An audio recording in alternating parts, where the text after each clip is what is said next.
Welcome back to the Top Notch Documentaries YouTube channel. In this Israel Keyes video, I'll be exploring the similarities between the Dean Koontz book Mr. Murder and the influence that it had on Israel's crimes. Hope you enjoy.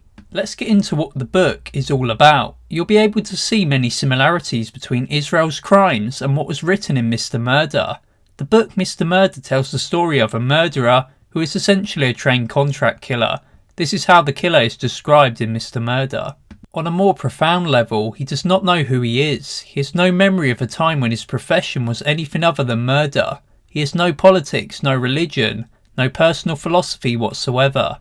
Whenever he tries to take an interest in current affairs, he finds himself unable to restrain what he reads in the newspapers. He can't even focus his attention on television news. He is intelligent, yet he permits himself, or is permitted, only satisfactions of a physical nature. Food, sex, the savage exhilaration of homicide. Vast regions of his mind remain uncharted. The book goes on to state, as often as 2 or 3 times a day he is gripped by a desire to destroy anyone who happens to be near him. Men, women, children. It makes no difference. In the thrall of these dark seizures, he hates every last human being on the face of the earth, whether they are beautiful or ugly, rich or poor, smart or stupid, young or old. Perhaps, in part, his hatred arises from the knowledge that he is different from them. He must always live as an outsider, but simple alienation is not the primary reason he frequently contemplates random slaughter. He needs something from other people, which they are unwilling to provide, and because they withhold it, he hates them with such passion that he is capable of any atrocity, even though he has no idea what he expects to receive from them. This mysterious need is sometimes so intense that it becomes painful. It's a hunger akin to starvation, but not a hunger for food. Often he finds himself on the trembling edge of a revelation. He realises that the answer is astonishingly simple, if only he can open himself to it, but enlightenment always eludes him. Prior to the killer and main characters interacting in the book, the killer has flown from Boston to Kansas City, Missouri. He has flown with his pistol and a detachable silencer. He is there to take out a target, but is unaware as to why he is doing this. At his destination, he goes up to the rental agency counter and picks up his rented Ford using an assumed name. He then travels to a motel and uses another fake alias. In doing this, he distances himself from his crimes. That same day, he drives his rented Ford to a wealthy suburban neighbourhood, parks around the corner from his target's house and walks to it.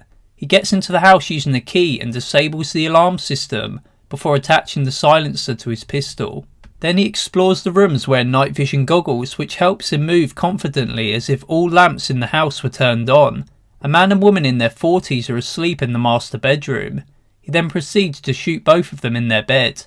Both of his intended targets are now deceased.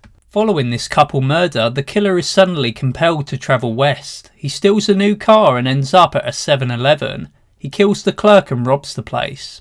The killer drives through many states and can avoid sleeping on the trip. He is travelling west, not sure as to where his final destination will be.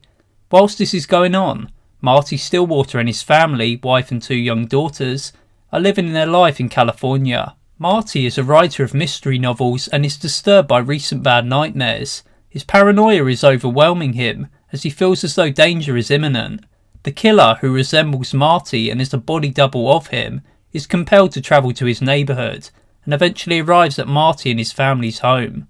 He breaks in using burglary tools and feels as though he's at home.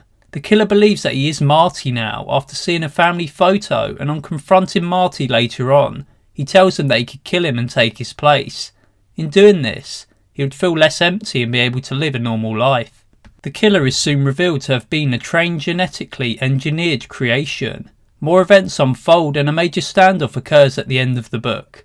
The Stillwater family end up with no identities and Marty lives by the name John.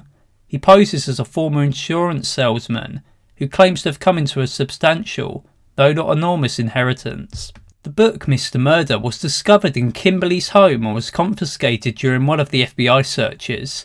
The amount of similarities between what Israel took part in and what was mentioned in the book is interesting and slightly concerning. He had obviously read the book and it had come out in 1993. There was no mention of it during the interrogations, but that isn't surprising. If he was influenced by the book and proceeded to copy some of the events or tweak them ever so slightly, he wasn't going to put that information out there.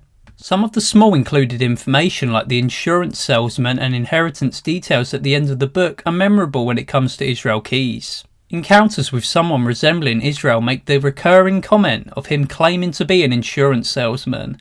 The enormous inheritance comment sounded familiar because in the jail letter to his brother, Israel implied that one of his victims came from money.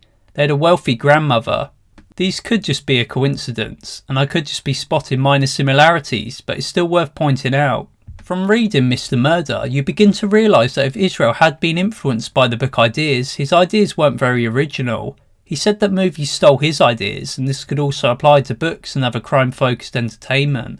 A fictional killer who kills because that is all he has pretty much sounds identical to Israel. It's easy to see how the ideas from Mr. Murder could go from being influential fantasies in Israel's mind to becoming his eventual reality. If he gave the ideas his own personal touch, then they'd be his. He wanted to stand out and be memorable after all. Why would a serial killer want to admit to the FBI that he'd copied a fictional serial killer's behaviour? That wouldn't make any sense. It would just take away from the little power and control that he had left whilst rotting away in jail, appearing like a new breed of serial killer who didn't feel close to any other one before him, being able to fool the FBI and society into believing that he was more unique than he actually was, would have been very appealing to him. This has been the short video on some of the similarities and influence that the book Mr. Murder had on Israel's crimes. As always, thank you for watching.